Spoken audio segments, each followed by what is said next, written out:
Hello, dear friends. Welcome back to the Suicide Prevention Week 2020. This year, we are having a week to talk about suicide prevention. And today is the last day of our lectures. We started last Saturday with a lecture by Susana Simões. On Wednesday, we have had a lecture by Vanessa Anceloni. And today, we are having here our dear friend Julio Carvalho from the Spirit Center Divine Light in New Jersey. So you are going to watch very soon his lecture. And as usual, you can interact with us. If you're watching us on Facebook or on YouTube, you can just leave us a comment and we are going to have a Q&A. So if you have any question, just send us your questions. So you're going to have a Q&A after Julio's lecture. But before the lecture, I'd like to ask our dear friend Marcelo Cabral and Isabella Cabral to join us here. They are already here. Hi, Marcelo. Hi, Bella. Hi, Marcelo. How are you? Very good. Thanks. And you? Good, good. Thank you to have us here. Yeah, so Marcelo and Bella are doing the initial prayer for us. Thank you. So I'd like to invite all our friends that participate in this event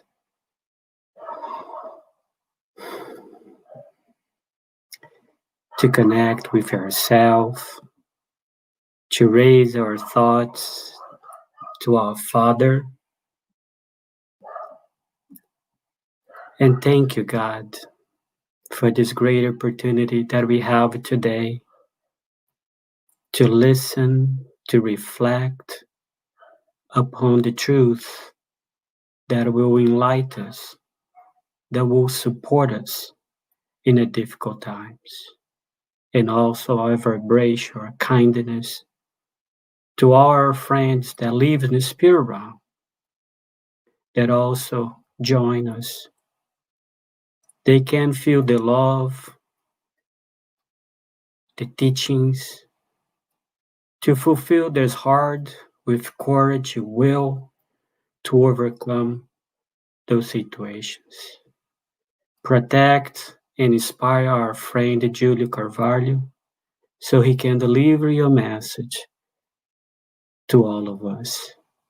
So be it. So be it.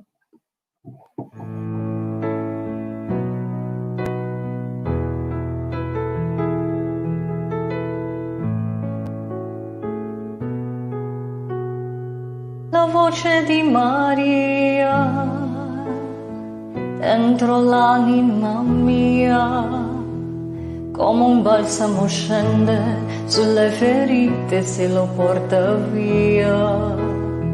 La voce di Maria, dolce melodia, che sussurra il cuore sempre di più il nome di Gesù.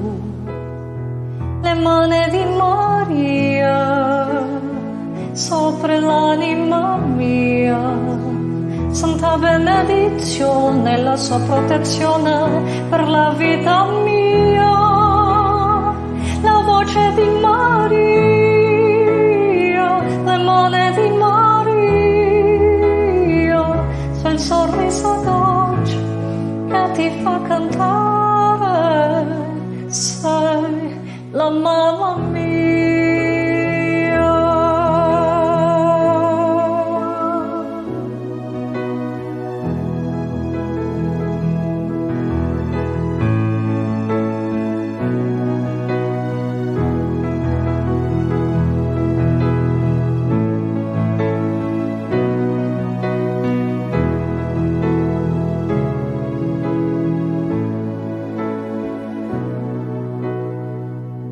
Gli occhi di Maria dentro l'anima mia scavano dentro il cuore, sciogliendo il gelo e se lo porta via.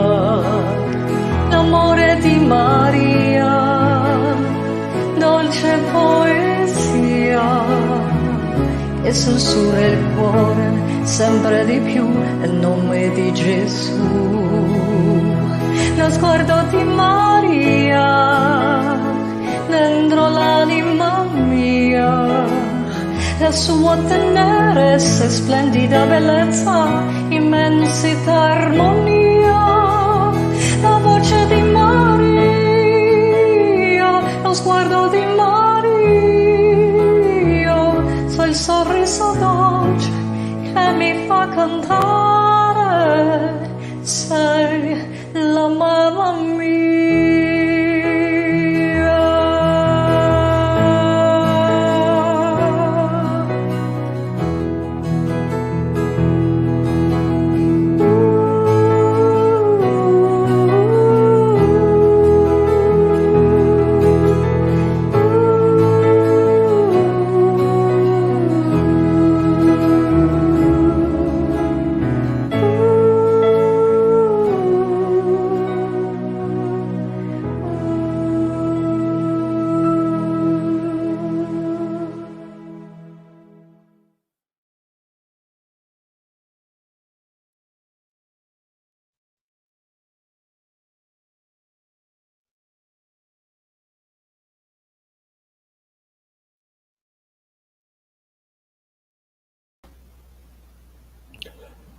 Now we're back with our dear friend Julio Carvalho from the Spirit Center Divine Light in New Jersey. Welcome, Julio. Hi, Marcelo. Thank you for having me. Everyone, allow me to start by wishing peace in our hearts. This topic, unfortunately,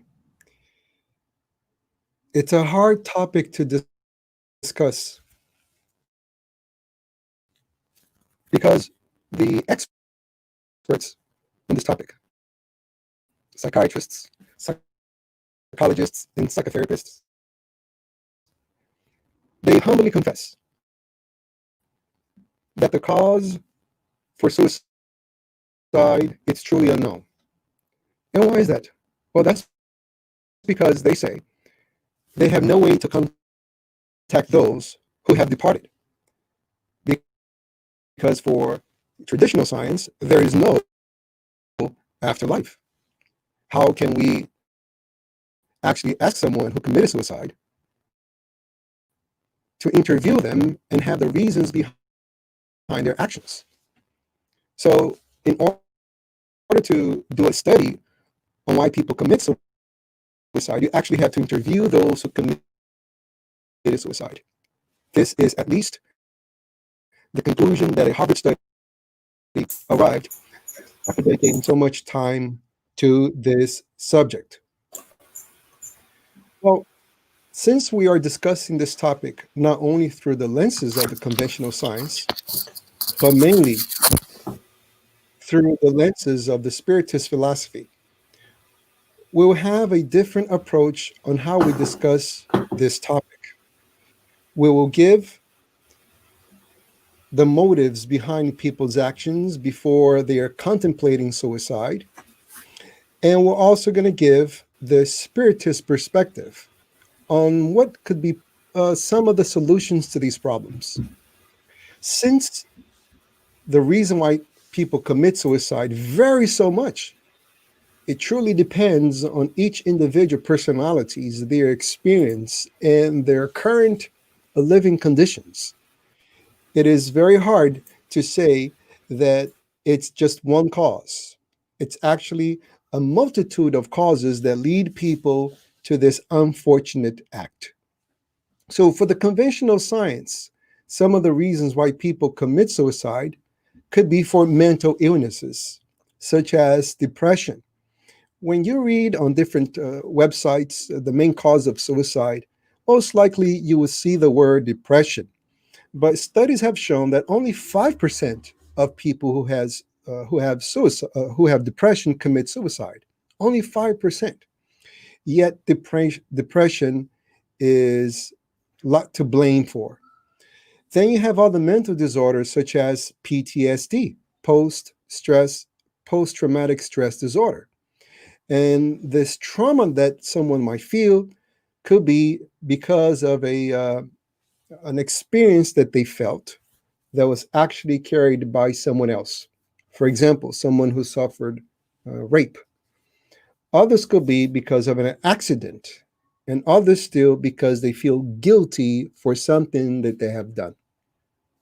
Also, conventional science says that people who commit suicide might have a substance abuse problem. They take alcohol or they do drugs, and the combination of these two chemicals lead them to impulsiveness, which means they're not thinking of what they're doing. They just act on the spur of the moment. And then there's a whole set of causes that lead people to suicide when it comes to loss. Loss is a big part of our lives. When we lose someone that we care very much, people might feel that there is no need to live. They lose an opportunity for an academic achievement, and they're losing an opportunity here for success. Some people might feel the urge to end their lives because they are in jail, they are in prison, they will spend many years behind bars. Some individuals feel that it's not worth living because they're being bullied by other individuals. Some people have the urge to end it all because they have financial problems or because their spouse left them. There was a end of a relationship of some sort. A friend has moved to a different town and person got divorced. Then there are those who unfortunately are compelled to think of suicide because they have revealed their sexual orientation and yet they are not accepted by those who this individual cares so much for, or this person could be rejected by general society. Then there are those who think of committing suicide because of they have lost a financial status. Then there are certain people who believe that there's nothing to look forward to. Another way of saying this is a sense of hopelessness. What's the point of going on if I truly am convinced that my tomorrow will be worse than today? That's the sense of hopelessness. Others still might think that suicide could be a solution because they are under chronic pain or they have some sort of terminal illness.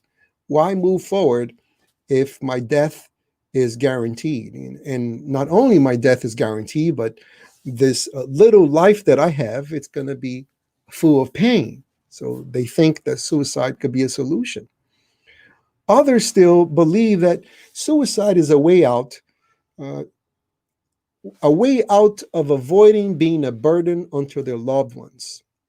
Unfortunately, there are a lot of people out there, especially the elderly population, that they think they are being a burden on their children because now their children have to care for them. Then there are those who are socially isolated. They are so alone. There are no friends, no one they have contact with, that they think that suicide could be a solution.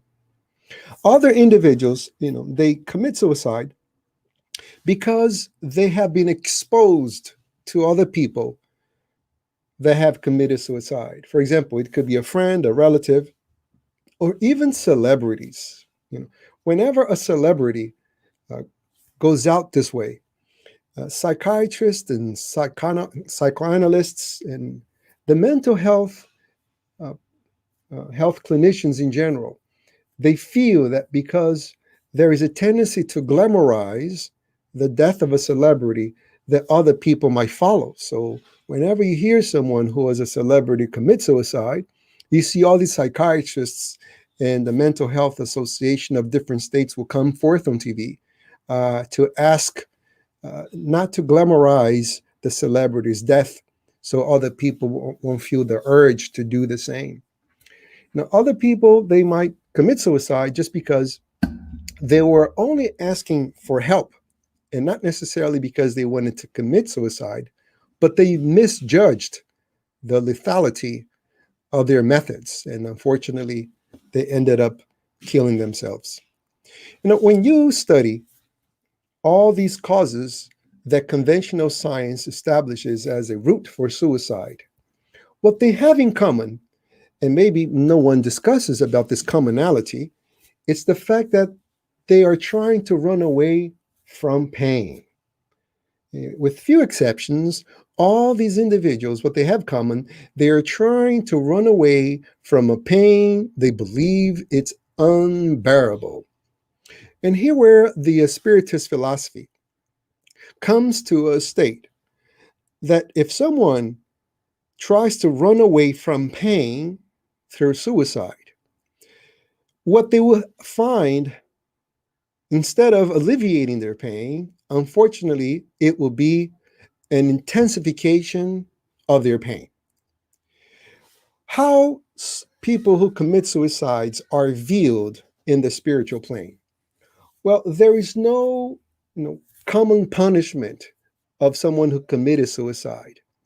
All acts that we carry on this physical plane are judged on the spiritual plane by mitigating factors and by aggravating factors. And before I get to these, let me just explain to you in a nutshell what the Spiritist philosophy is. It's a body of knowledge that studies the existence of spirits and the relationship of the spirits with the corporeal world. It's a way of seeing life. It tells you who you are, where you came from, and what is the purpose of life. In a nutshell, Spiritism believes that not only our body is in the process of evolution, but your mind, who you are, the spirit, the soul, is also in the process of evolution. Your mission is to achieve perfection, intellectual perfection, and moral perfection.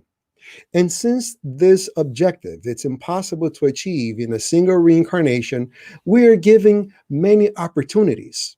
And these opportunities are called reincarnation, which means the action of re-entering the flesh. So you have lived multiple existences, and you are here to progress. You're here to move forward. And what we label as pain are nothing but opportunities for us to develop this goal, to achieve this goal of developing our intellect by becoming smarter individuals and developing our morality by becoming better individuals.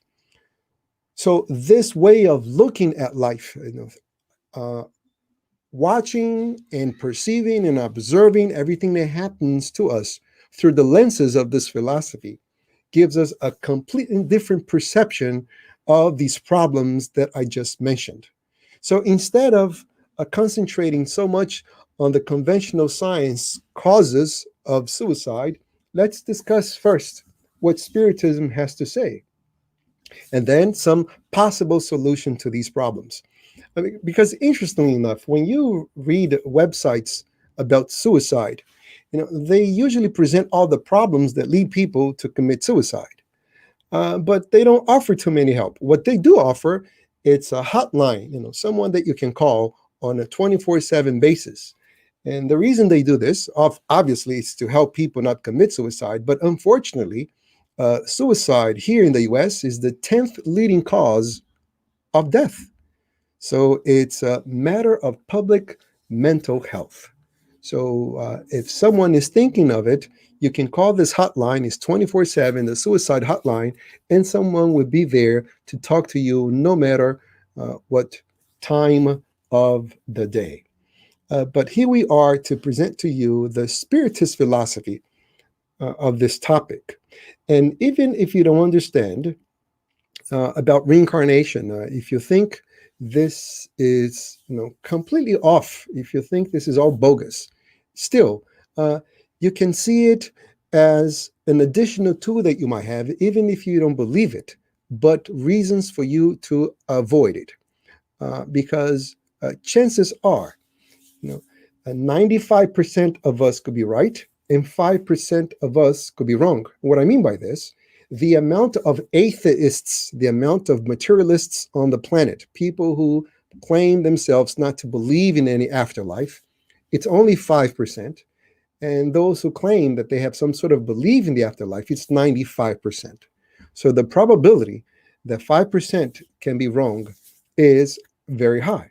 So I'm not asking you to accept this information I'm about to give to you, but I'm asking you to consider it, just to ponder about it, think on it. And even if you think it's all phony, you still can use this message as a useful way to criticize what you don't know. Because when we criticize a body of knowledge that we have no information about it, we only reveal our own ignorance. To criticize something that we don't know, it's foolishness in our part. So this is how Spiritism views all these different topics. For example, the topic of PTSD, post stress, post traumatic stress disorder.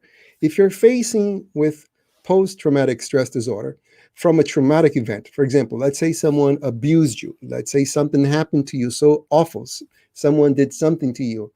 What Spiritism has to say is that you should forgive whoever did this to you.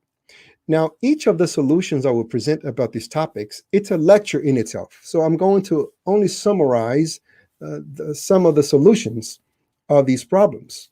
So if someone did something awful to you and you hate that person, you wish you can do something back to this, you can do something back to this person.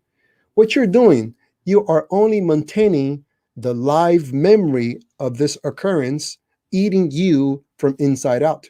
Because whenever you hate someone, you're just harming yourself over and over again.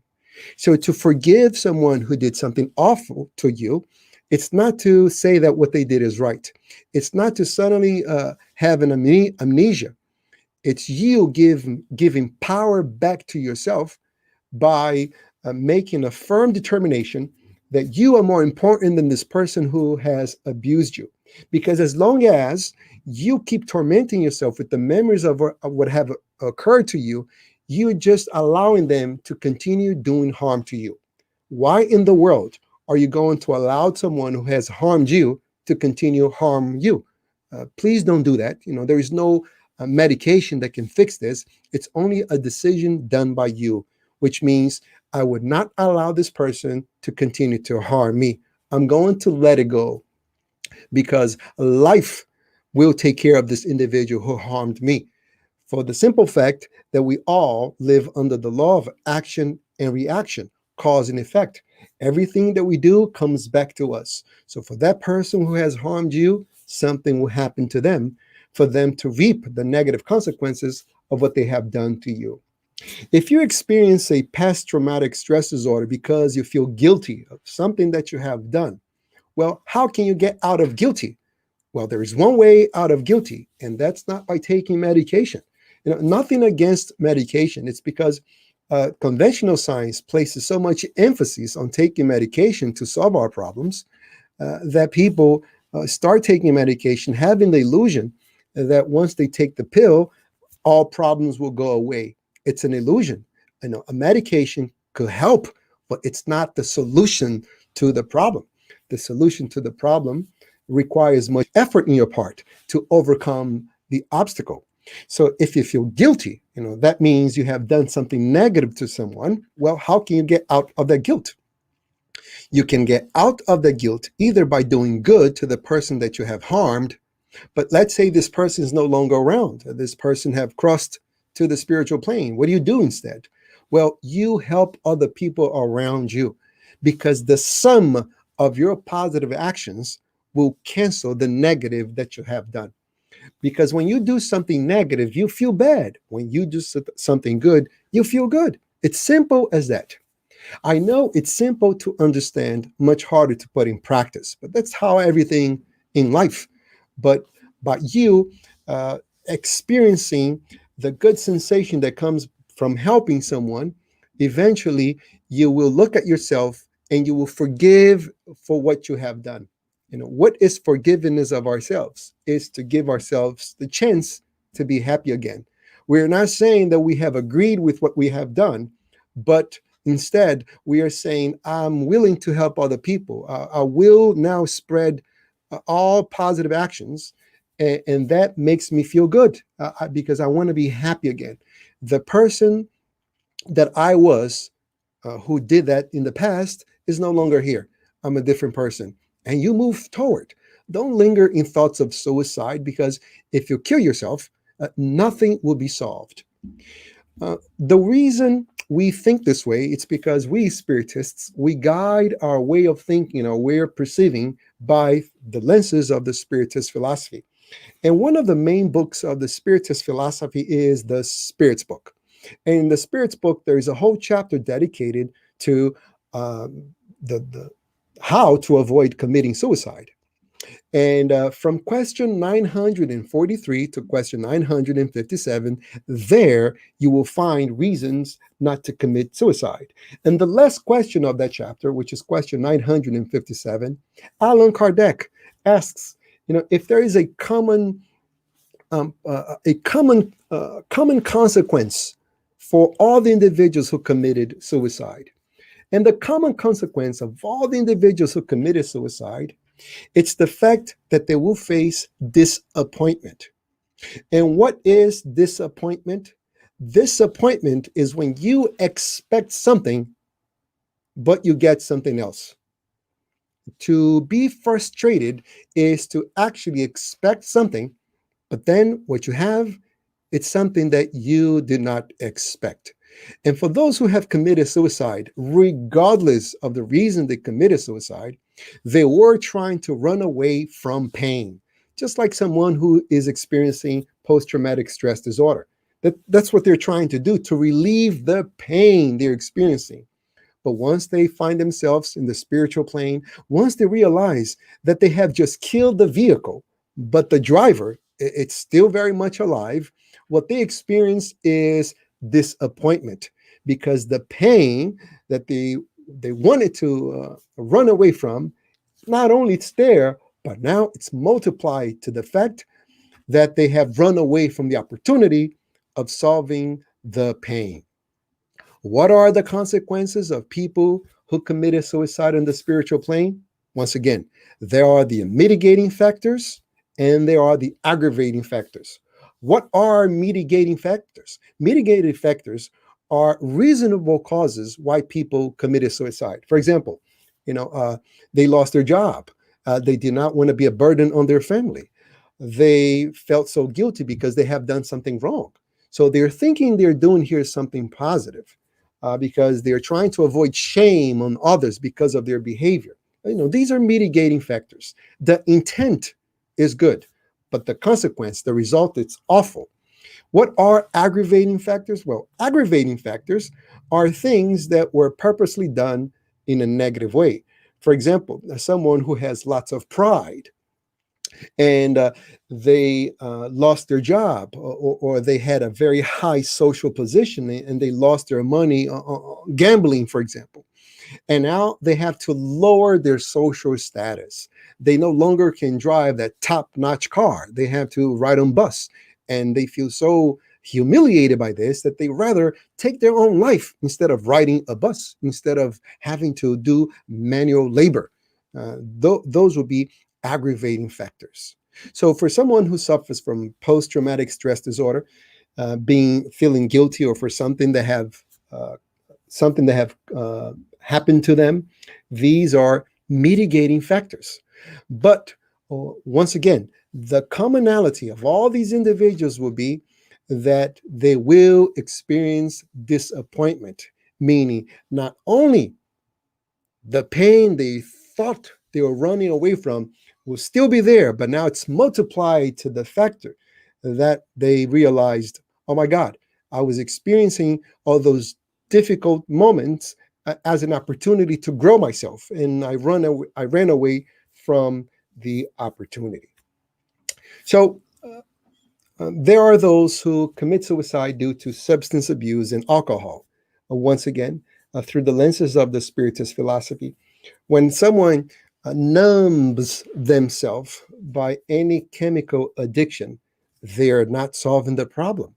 As a matter of fact, what they're doing, they're just making their probability of killing themselves even higher, because now they can be easily influenced by sick spirits, by spirits who are disturbed.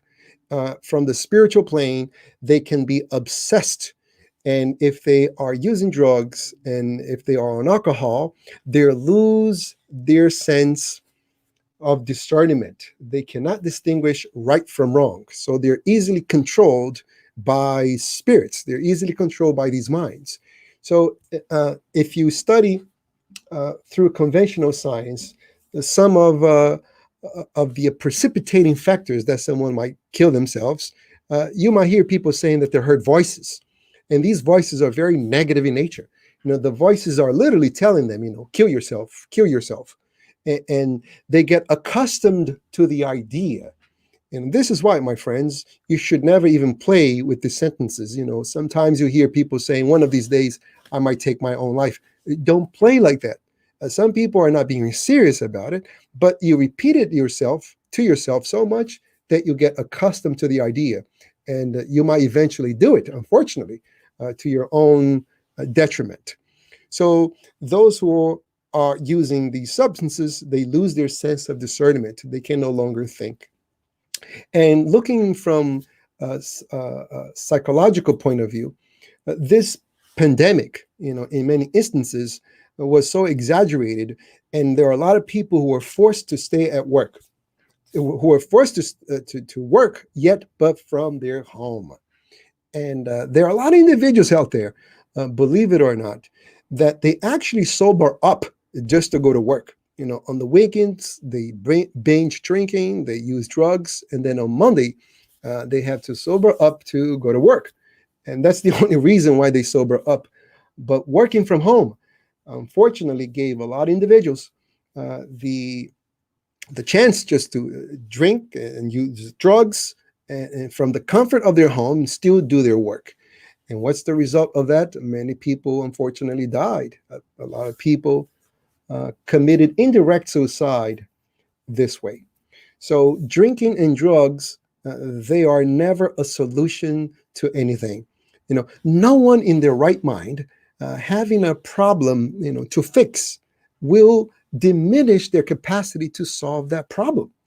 When someone drinks or use drugs, that's what they're doing. They're diminishing their capacity to solve the problem. When you have a challenge in front of you, you need all the mental clarity to solve the problem.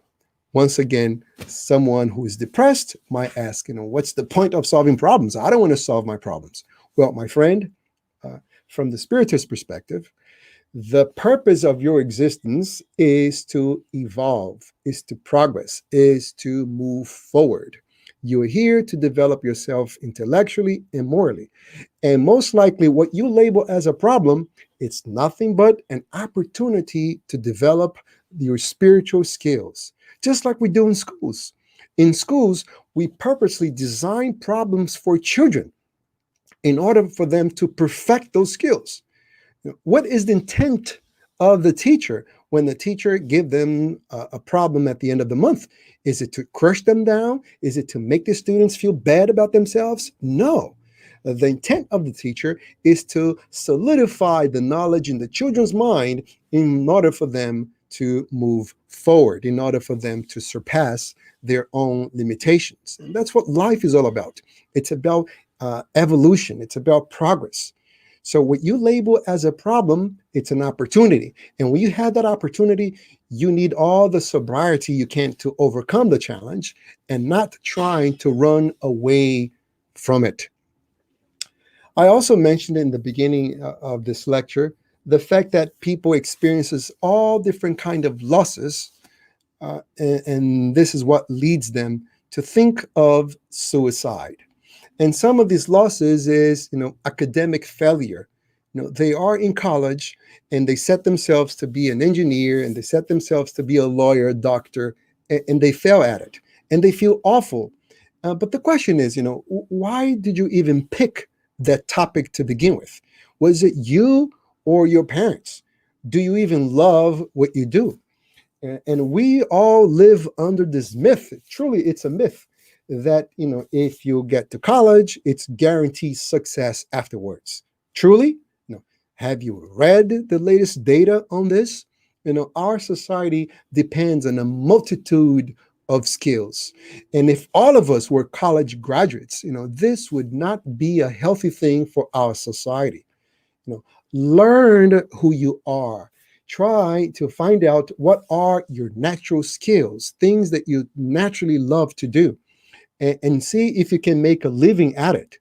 And even if you cannot make a living out of it, now, maybe you can bear it with a job that you don't like, but then you invest in your free time in doing things that you like.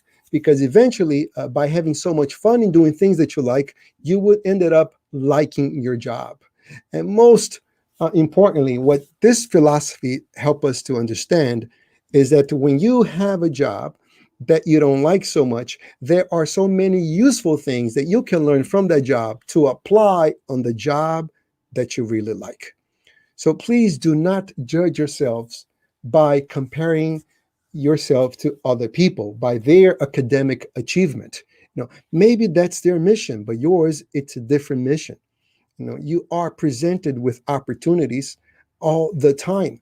And maybe you saw that window that was closed to you, that door that was closed to you in the academic world, but other doors are fully open. Other windows of opportunities are really open. But you're so concentrated in that door that is closed that you don't see the other 9 doors that are open. Another kind of loss that leads people to think of suicide is because they lost their freedom. They're doing jail time.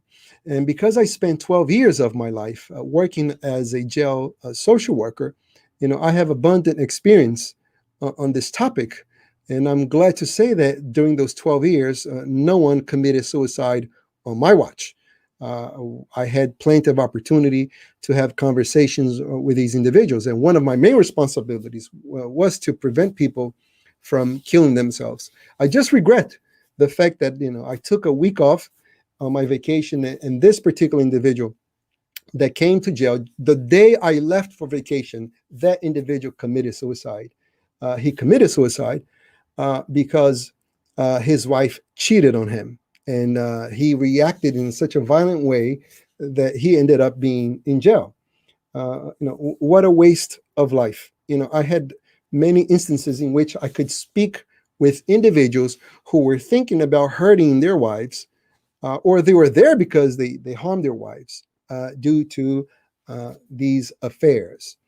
Someone was being unfaithful to the other person. And I always had an opportunity to tell these individuals that it's your pain is unbearable. This is so difficult. I cannot even imagine what you experienced when this woman left you. But suicide is no answer. You will probably be depressed and sad for the next 3 or 6 months, but I guarantee you, eventually you get over this, you find another woman, and life moves forward. Obviously, I'm trying to shorten weeks of therapy here in just a couple of minutes of explanation, but basically that was the message. It's not worth of hitting anyone, of harming anyone because they were unfaithful to you. This happened so many times. Someone was cheating, and then the neighbor called the husband who was the victim here, and the husband came in and reacted so violently, grabbed a baseball bat and started hitting both of these individuals, and then police shows up. So now you have the wife who is being unfaithful, you have the lover, and then you have the husband, the apparent victim here. And the cop arrives, and guess who comes to jail? Not the lover, not the unfaithful wife, but the guy. So now she's out there with the other guy. Did he solve his problem? No, he didn't. He only intensified his pain. So, cry, be depressed for a while, but eventually life moves forward. Because once you get over the cloud and you come to think of what happened, 6 months ago when this all happened, you will say to yourself, oh my God, I would be crazy to have killed myself because of this woman. And from the Spiritist perspective, we have a very source of knowledge, very interesting source of knowledge about these cases, is the fact that, we don't die. We just get out of our body. So let's say someone committed suicide because their wife cheated on him. So now this individual kills himself and he's on the spiritual plane, and the years go by. And one day that individual has an opportunity to see his wife and the lover and whoever remained behind. And sometimes 40, 50 years went by. And now, his beautiful wife, it's an old, ugly woman. And then he looks at himself and he says, oh my God, I cannot believe that I took my own life because of this, this ugly old woman. And my friends, uh, suicide, it's never a solution at all. Then you have those who think of suicide because they are being bullied by others. If you ever experienced any kind of bullying, please have in your mind the following truth. If someone talks very highly of you, you're not going to get better. If someone talks very low of you, you're not going to get worse. You are who you are and not other people's opinion. Please do not allow others to control you by their opinions because you're not what they say. The more troubled you are, the more miserable you show to them that you feel what you're doing, you just giving them more fuel to control you. You are telling them, what you're doing, it's working because look at me, I am miserable. If you have someone who's bullying you, appear to them as happy as you can be. And you digest this information in your mind. What are they saying about me? Is it really true? Am I lazy? Am I ugly? Am I incapable? Am I a failure? Am I stupid? Are these things true? And most likely what you find out that there are innumerable resources within you that you have unnoticed because you're so concentrated in this false information that you haven't given yourself the chance to look at you and see the positive aspects of your life.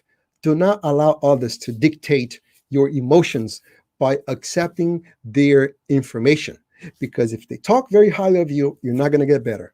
If they talk very low of you, you're not going to get worse. Some individuals think of suicide because they lost their financial freedom. Now they have to work harder. And this is where the Spiritist philosophy is so useful because it tells us that these financial losses, that these situations are fleeting moments of our existence. The lesson here is for the spirit. There are so many things that we can learn by going through a financial loss because at times we're losing something, but we're gaining so much. And not only this, but because we are here on this material plane very, very momentarily, it means that we should be detached from material possession as much as we can. To be detached from material possession doesn't mean that we're going to advocate for being poor. That's not the point. The point is that you do not make material possessions your source of happiness.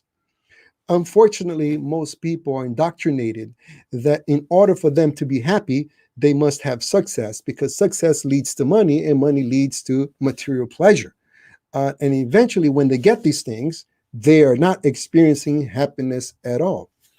Jim Carrey, the comedian, had said that he wished everyone was rich and famous so they could see that this is not the world to happiness. Because what is happiness in the true sense of the word? Happiness, my friends, it's when we fulfill our obligations. Once again, I keep coming back to the same point of developing ourselves intellectually and morally. When we are fulfilling our duty, we naturally experience this emotion of happiness. But this happiness would not be long lasting.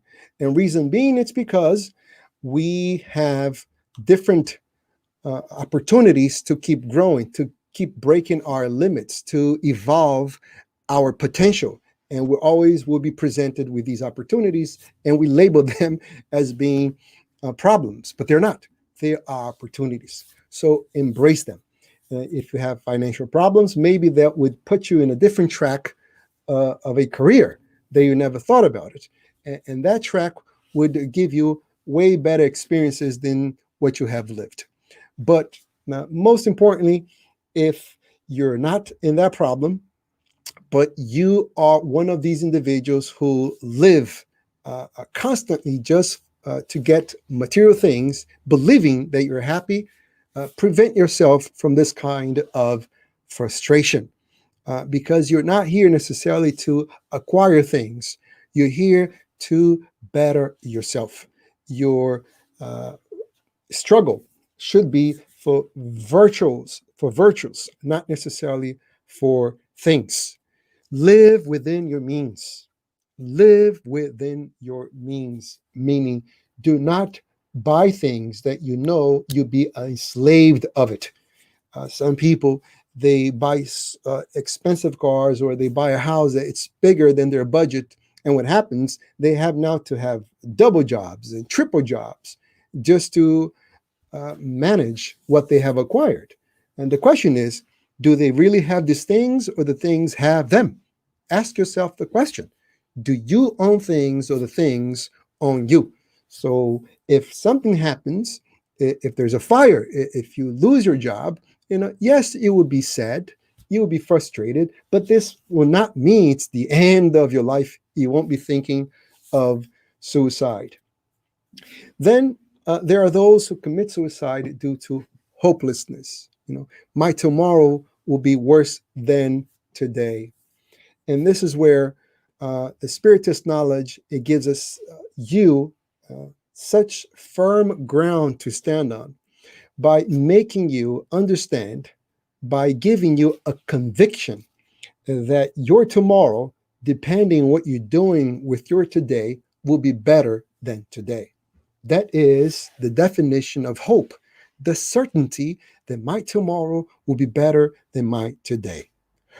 What you might have to do is to change your definition of better, because you think that doing better tomorrow could be having more things. And by having more things, that's what led you to your moral disaster. So maybe having things, it's not your definition of doing better. Better in a sense that you be at peace with yourself because you have fulfilled your obligation. Better in the sense that you have become a better version of yourself. And by doing that, you have peace of mind. And that will leads to true happiness. In the Spirit's book, we learned that this conviction of our future, it's something that is ingrained in our character once we understand the laws of life. And that's what the Spirit's book it's all about, helping us understand these natural laws that control our behavior, the laws of work, the laws of society, the laws of freedom, the laws of equality. These are different laws that control our behavior. And when we have knowledge of these laws, we apply them, and suddenly we experience a peace of mind, the ground for happiness. It's the same as driving a car without understanding no traffic rules. You're just out there with your car going everywhere. You're breaking speed limits. You are running red lights. You're everywhere. The chances of dying, it's very high. So when people are on the road of life without knowing any rules, they're driving out there, and the chances of dying is very high. Not physically dying, but morally dying. Because in the Spiritist perspective, to die has nothing to do with living the flesh. If someone commits suicide, they are not ceasing to exist. They're just changing planes. They're moving from the physical plane to the spiritual plane. To really die from the Spiritist perspective is to live without knowing the purpose of your existence. So see around, you probably know a lot of people who are living in a dead manner, or deadly living, because they have no purpose. They have no objective. They are here just to fulfill their physical sensations, bodily pleasures. And the more they do that, the more empty, the more void they feel inside themselves. That's the true definition of death here. So for those people who think they are burdened on others, I work with the elderly population in a hospice. And I see a lot of this. There's a lot of people who have gone beyond their 90s. And these individuals, they truly do not feel like they want to kill themselves, but they have enough of living. They say, enough is enough. I'm not saying that I want to take my own life, but I think I have lived a lot of years. And then we ask them, why do you feel this way? And some of them say, because, my daughter is spending time with me more than she should. My son is spending more time than he should. And what I tell them is that while they are experiencing this emotion, and I am being a burden in my family, I tell them that for their family, it's an opportunity to express their love. It's just the opposite. For a child, is their way of expressing, I love you, I will take care of you. You took care of me, you put me through a good school, I have a life because of all the things you taught me. And the least I can do is to show my gratitude by taking care of you. So meanwhile, you are thinking that you're being a burden on them, but you're just giving them an opportunity to express their love. And because we break down this argument in such a fine detail, you most likely, what I have are people crying and they're hugging one another, and the son is confessing, it's true, I didn't know how to put in words, but that's exactly how I feel. And then the elderly person will feel that less that they are a burden on someone else. So to wrap it up, because like I said, I can only synthesize um, the solutions to these multitude of causes for suicide, because it's only an hour of lecture. Each of these topics can give us, a whole opportunity for a lecture discussion. But the basic knowledge that we all should take from this is the fact that uh, suicide, it's never a solution. We are trying to run away from our pain by committing suicide, but what we find, it's only more pain. Pain from the fact that we ran away from an opportunity to become a better version of ourselves. And because we have not achieved our purpose, we will reborn. We will have another reincarnation, another opportunity. But because we wasted the last opportunity, the following reincarnation will be a little bit harder. And it would be a little bit harder, not because we're being punished for what we have done, but because, unfortunately, there is a tendency to value things only when we lose them. And since we have lost an opportunity, it's taken away the easiness of new opportunities, so we can value what is to have a opportunity. So this time we can really make it work for us. So in conclusion, please find help. If you're having any thoughts, if you are struggling with life and you feel that you'll be better off if you're not here, maybe find a Spiritist center near you. Find knowledge in the internet about this, because the Spiritist knowledge is such a profound body of knowledge that I reassure you, I guarantee you that you will find reasons to overcome these negative thoughts, and you will be able to be convinced that you are very valuable to life. You are a very important person, and that you have within resources that have been unnoticed until now. And then you tap into these resources, and you will definitely achieve your potential as a human being. Thank you so much for your attention.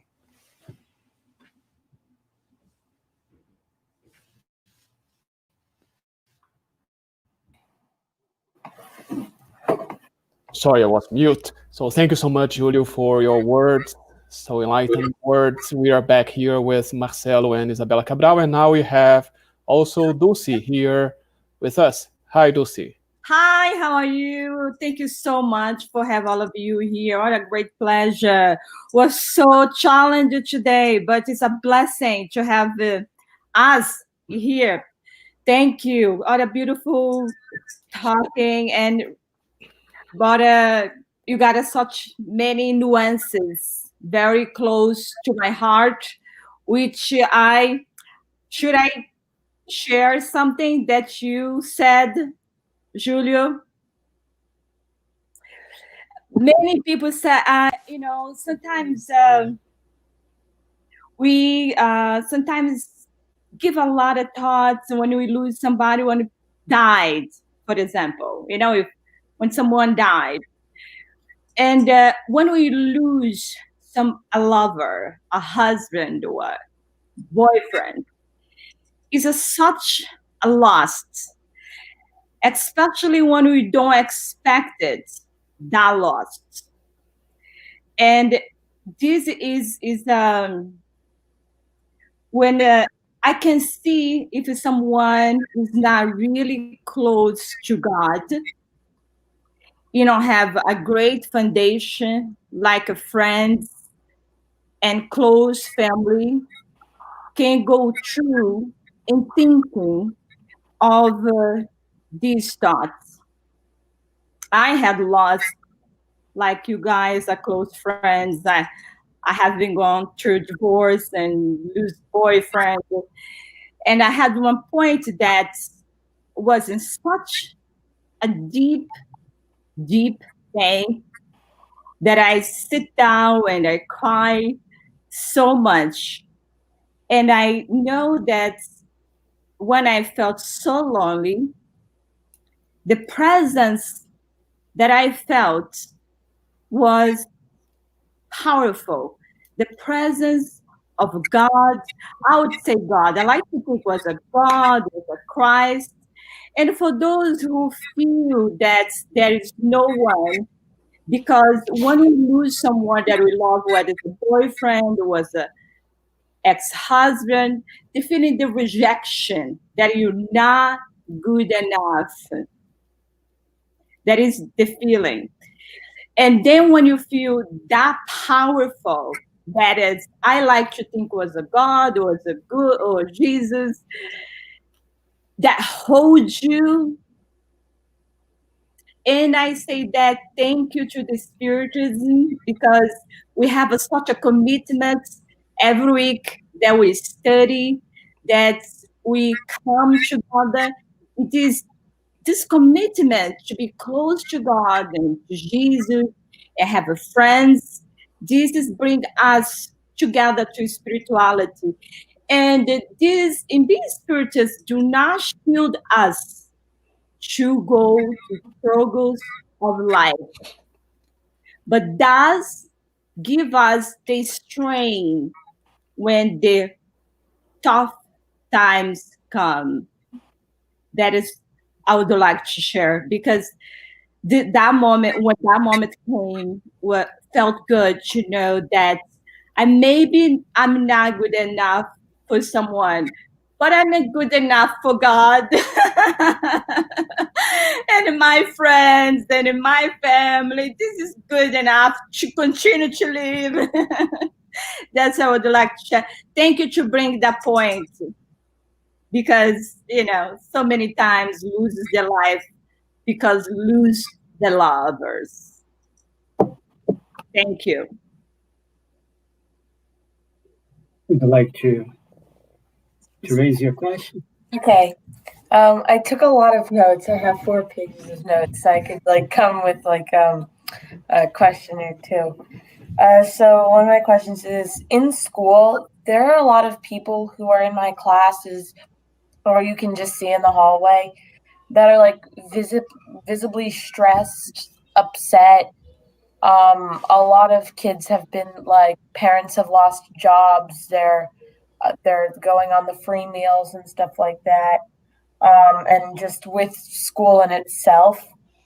And one of my teachers went through the school system, and she said that a lot of people that she knew had committed not a lot of people, but some people had committed suicide.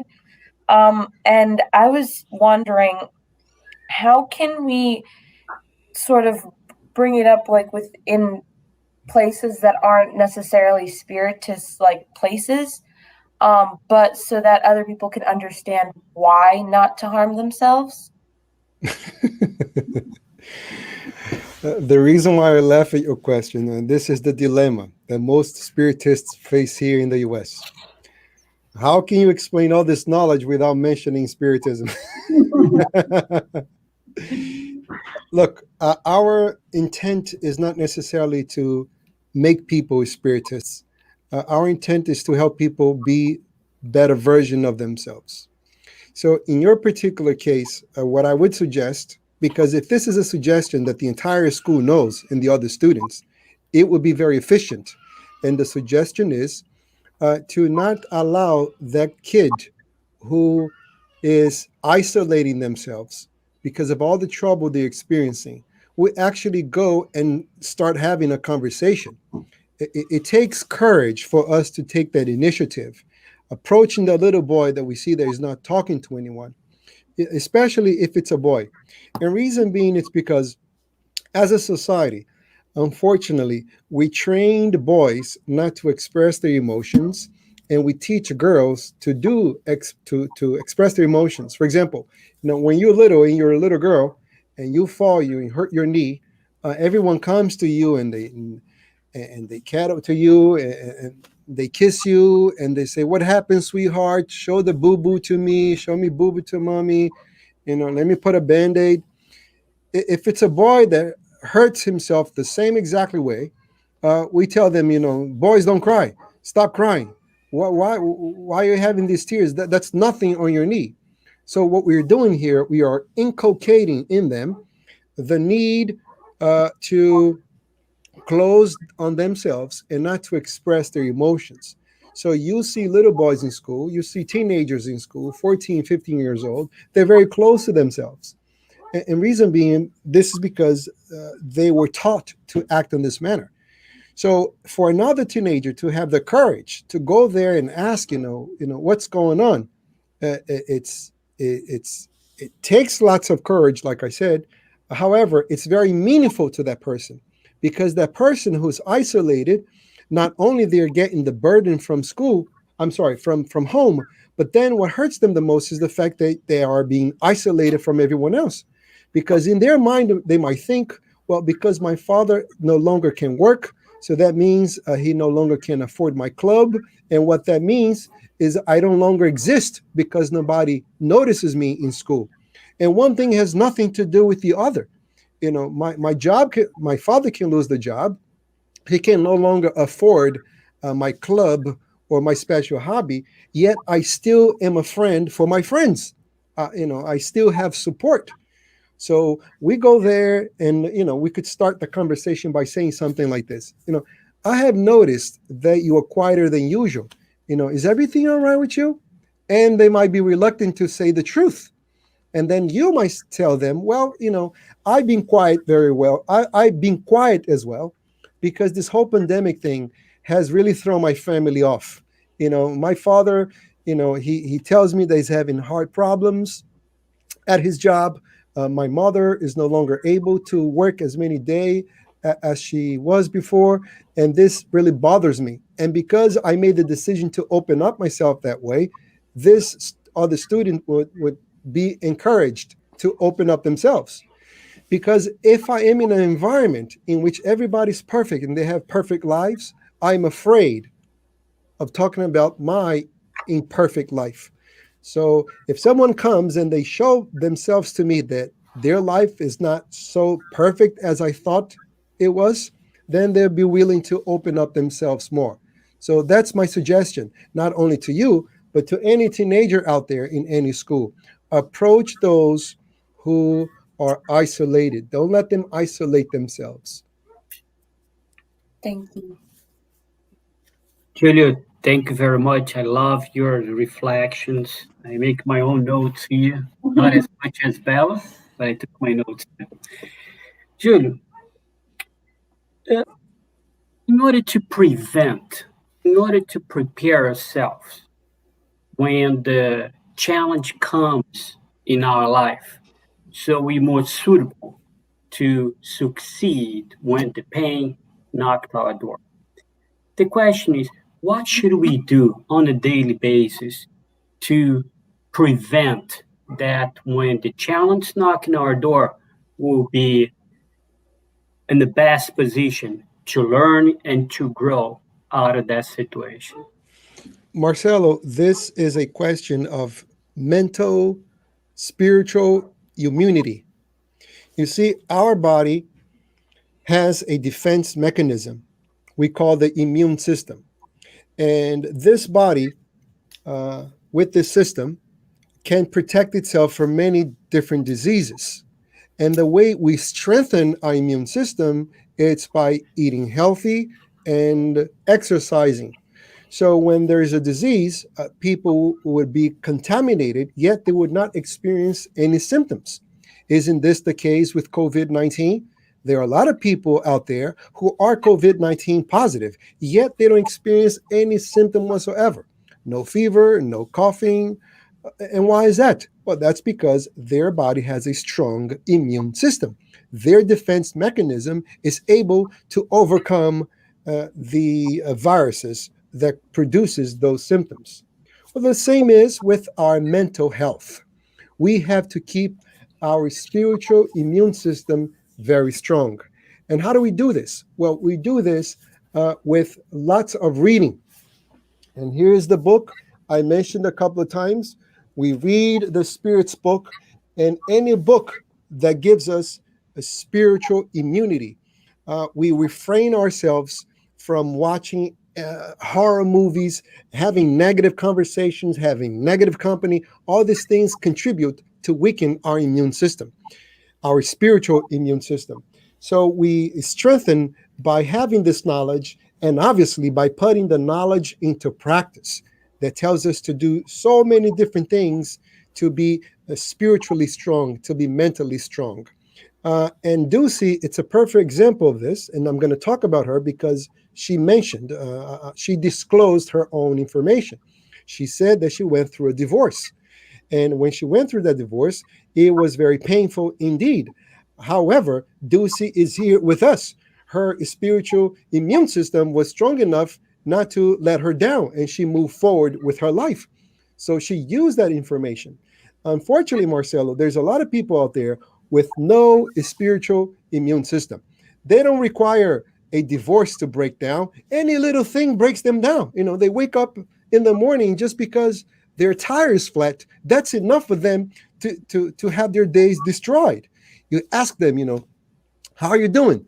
And they will say, well, it's one of those days. Well, what do you mean it's one of those days? What day are you talking about? It's one of the, you know, people have an addiction to always complain. And if they go to work now with this mentality, they will make sure to find other reasons to make their days more miserable. It's called the self-fulfilling prophecy. You know, they will provoke someone at their job just to start a fight.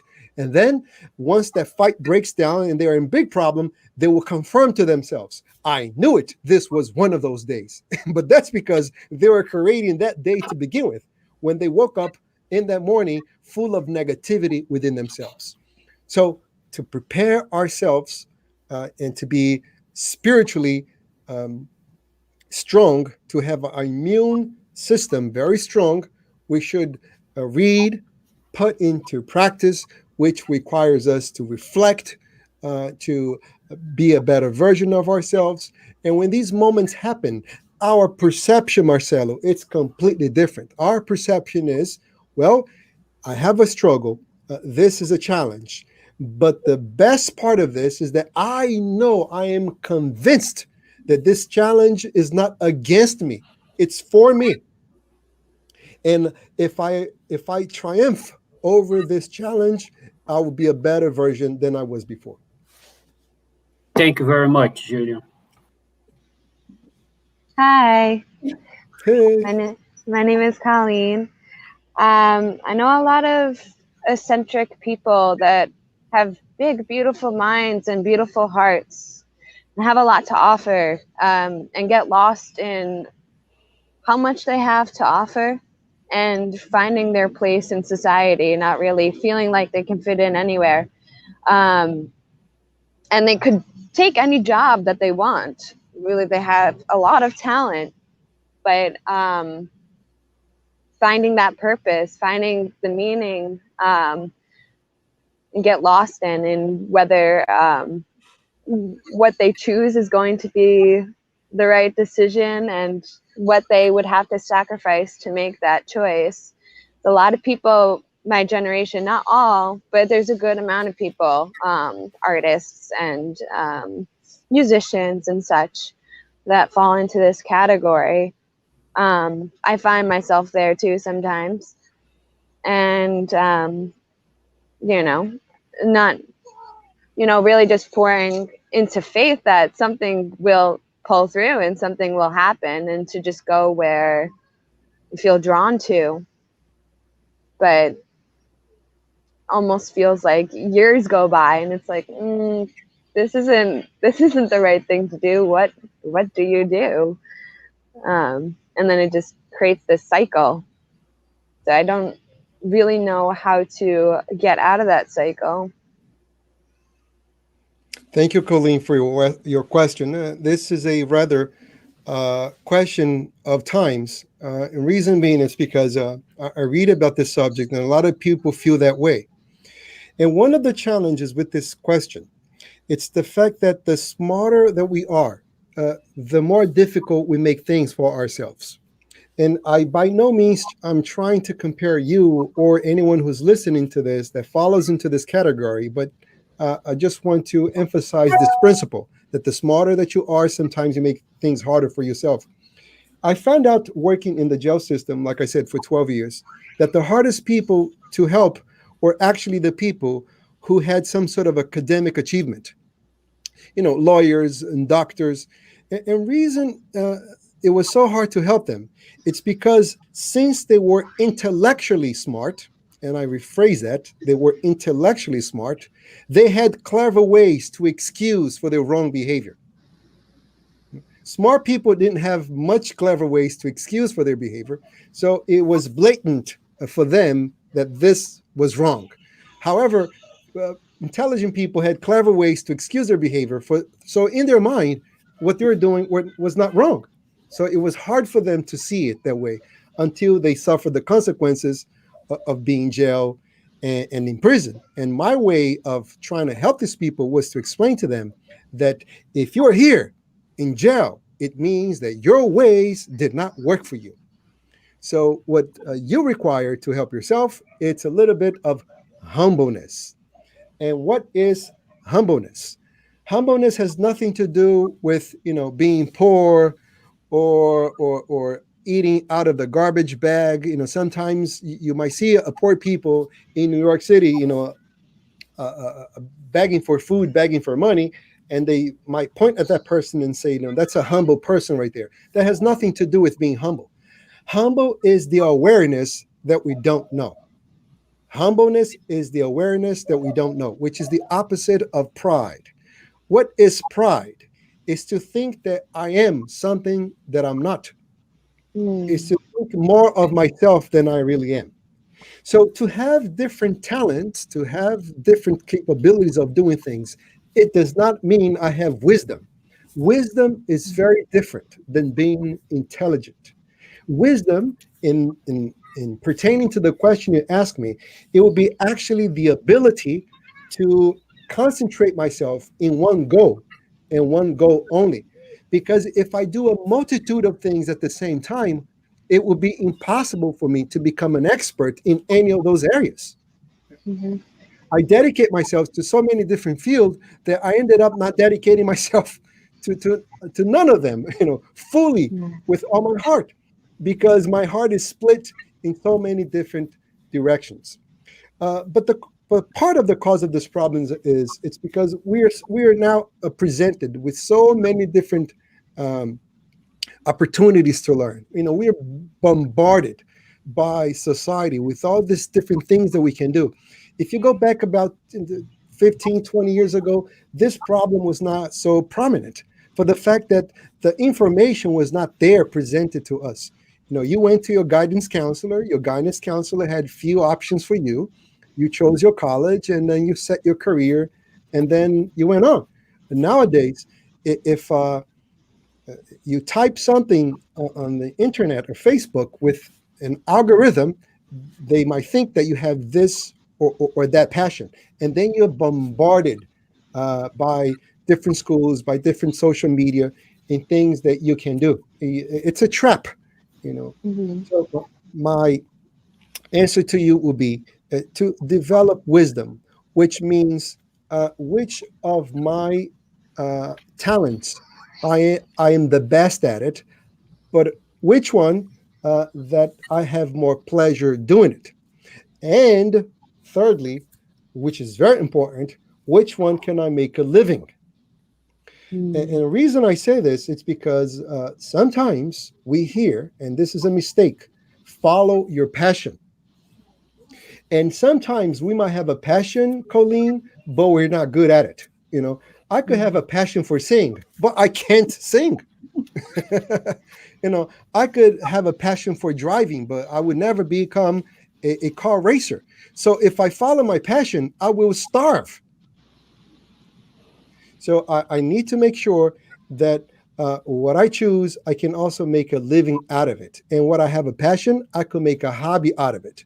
Because what we see in many instances are people who have a passion, and yet they have succeeded. And we see them on TV, and we see all their success right there in front of us.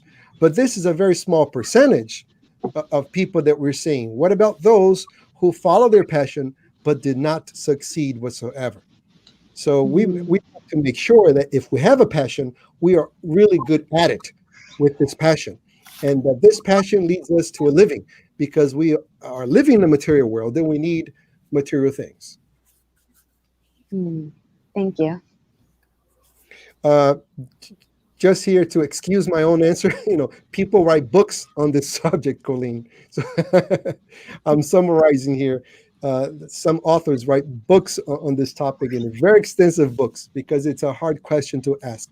Because some of these authors, they're so competent, they have achieved so much, they are into their late 50s, and they confess that they don't know what to do with themselves, because they have all these different talents, different opportunities, yet they don't know what to concentrate themselves in. So it's something hard to ask. But if you have these three factors together, passion, competency, you know how to do it, and you can make a living out of it, you'll concentrate on that. Thank you. Okay. And Bella, do you have more questions? I think I have one question. This morning, I woke up. I like to make up music in the morning, and then I will start to sing "Lucy in the Road" to spread spiritism. I start to sing it myself. And then I went to do my hair, and I was very happy. And then I noticed the person that was doing my hair, she was not so happy. Of course, I have to switch my mood because it was not fair. And then someone came and was not in good mood neither.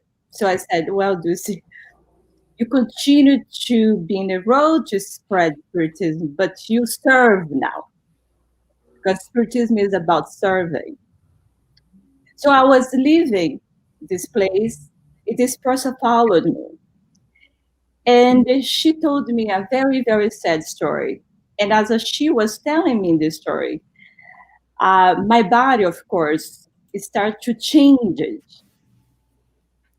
And obviously, I start to feel the emotions as she was telling me the story.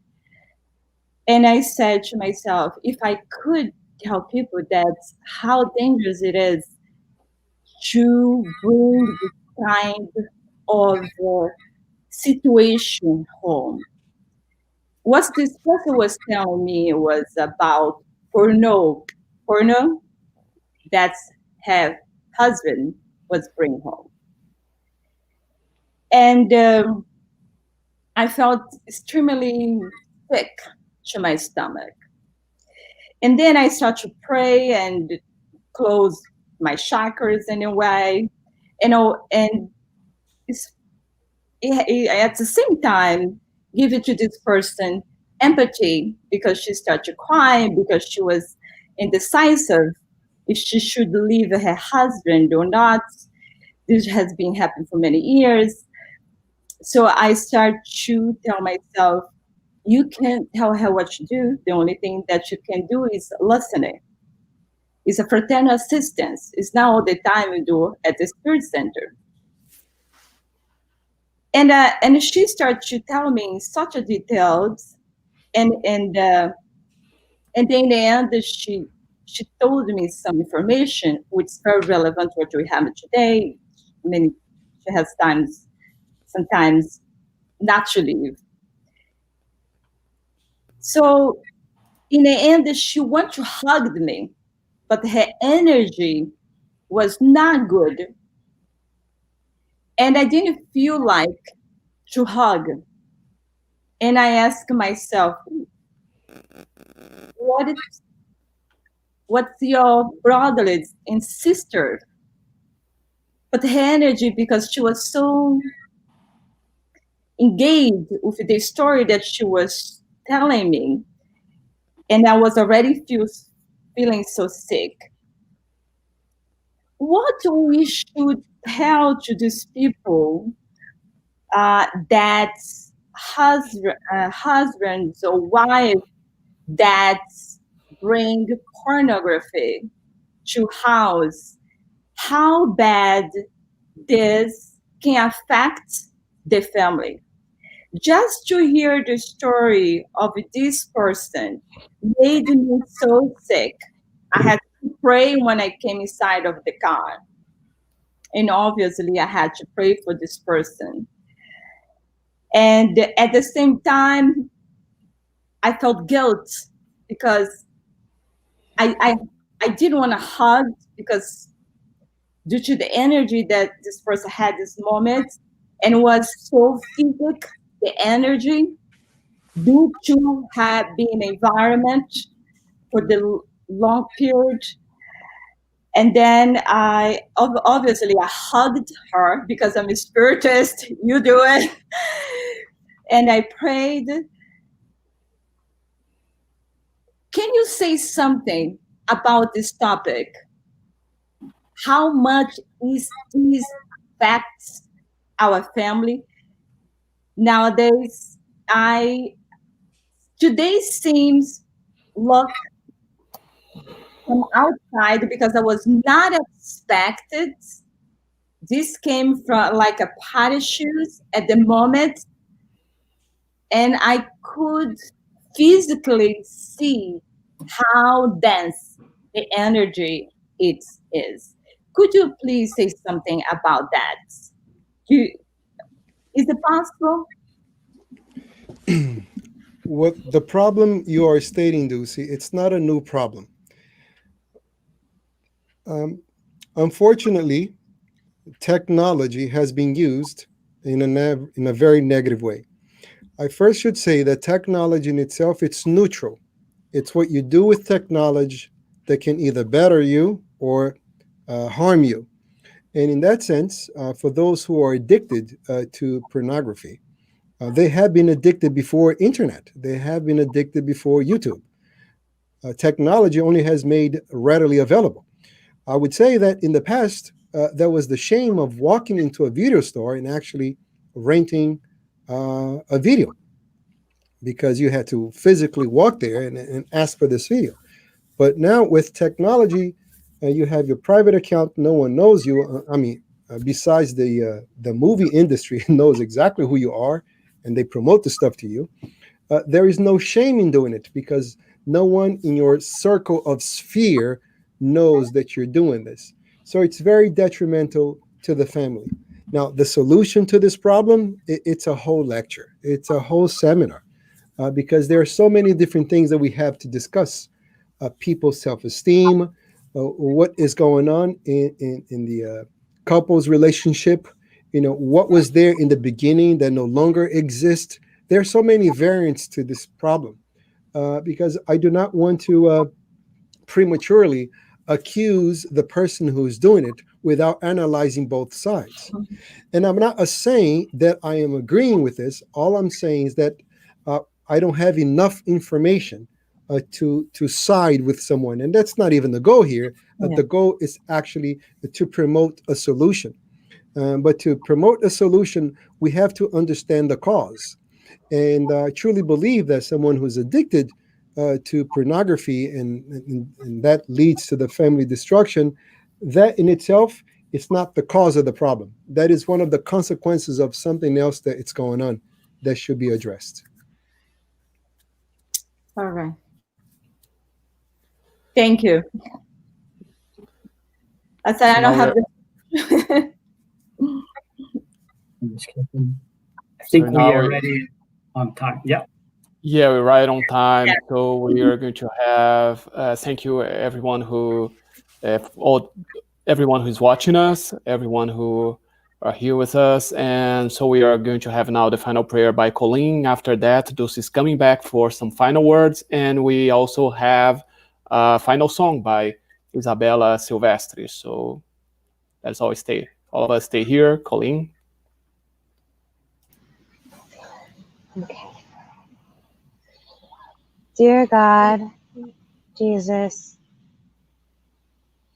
guides, and all that are with us, thank you for this beautiful lecture. May we integrate into our lives more fully on a personal level, as well as for others, to walk in your steps, to be an example for ourselves and others, to act from true faith, and to always let you be the guide for us, and to reach out when we need help. And thank you for allowing us to have the wherewithal to reach out when we need that help. And thank you. So be it. Thank you. So be it. Here is my invitation that you get off your chair, get off your couch, dance, sing along with us. And hi, everybody. So here is my invitation that you get off your chair, get off your couch, dance, sing along with us, and let us celebrate life together. When the night has come and the land is dark, and the moon is the only light we see. No, I won't be afraid. No, I won't be afraid. Just as long as you stand by me. So darling, darling, stand by me. Oh, stand by me. Oh, stand by me. Stand by me. If the sky that we look upon should tumble and fall, or the mountain should crumble to the sea, I won't cry, I won't cry, no, I won't shed a tear, just as long as you stand by me. So darling, darling, stand by me. Oh, stand by me. Oh, stand now. Stand by me. Stand by me. Come on, Dulce, Marcelo Medeiros, Marcelo Isabella Cabral, Colleen, Julio, Gustavo, who's in the background, everybody, join us in this celebration and singing and dancing all the blues away.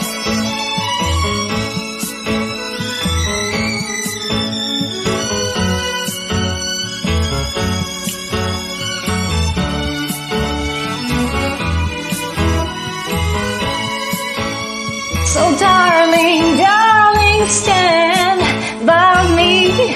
Oh, stand by me. Oh, stand now. Stand by me.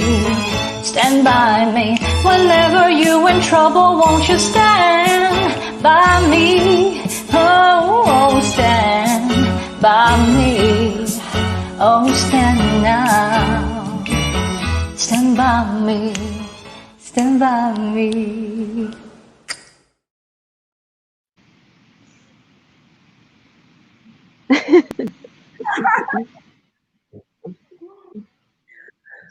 Thank you so much. I would like to thank you, the Tri-State, for always supporting us. I would like to thank you, Kardec Radio. I would like to thank you all, everyone who always together. Let's start from Marcelo Cabral, always organize the meetings. Laura, who does the flyers. Julio Carvalho, responsible for the lectures every year. Isabella, for the music. Adilso and Angelita, always calling for the prayers.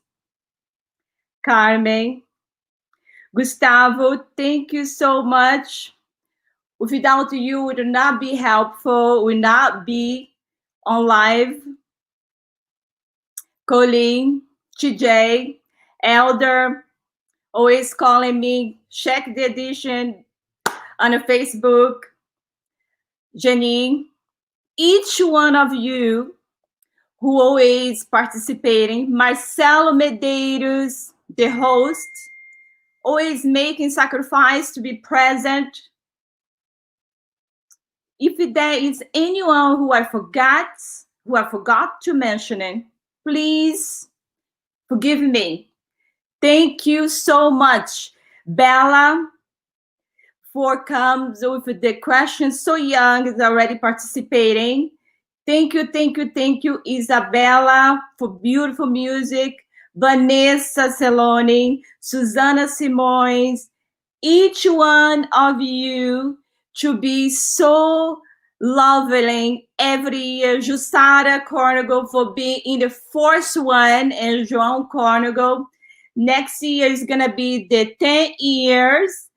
And I always very thankful for my friends and my family because they always support me no matter what. And thank you, God, for Kardec, for compiling the 5 books of Spiritism and the Spiritism book. And God, for having all of us together. Chico Xavier, to put all the 440 books together. Divaldo Franco. Everyone who collaborated to Spiritism to make this philosophy so concrete, realistic, and very, very enlightening to our souls. Thank you for each one of you. Thank you.